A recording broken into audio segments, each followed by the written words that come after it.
just set the scene for a second in terms of a very simple timeline and the early influences that shaped Longfellow.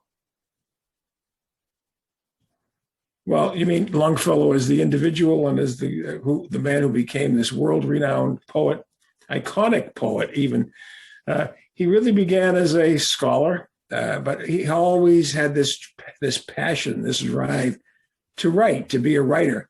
And he came from a prominent but not necessarily wealthy New England family, a distinguished Maine family from the state of Maine.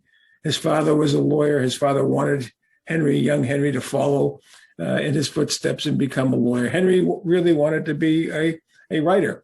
And his father told him, unfortunately, you do not come from the means which will allow you to be a full-time writer. You have to have another profession. Well, Henry really insisted. He went to Bowdoin College up in Brunswick, Maine, a very fine school where his father was an overseer. He actually began college at the age of 15. He graduated at the age of 18 in 1825, fourth in his class. One of his classmates was Nathaniel Hawthorne, and they became very good friends in the years ahead. Graduating fourth in his class on graduation day, he was offered the opportunity to be a full professor of modern European languages at a newly established professorship at Bowdoin College.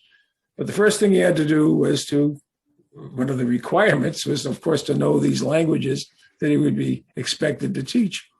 And at his own expense, with the help of his father, he proceeded in 1826 to travel at the age of 19 by this time, to Europe. And he spent 3 years traveling through Europe, France, Italy, Spain, Germany, learning half a dozen languages, which he then came back and taught for 7 years at Bowdoin College before getting another opportunity to teach a similar position, to accept a similar position at Harvard College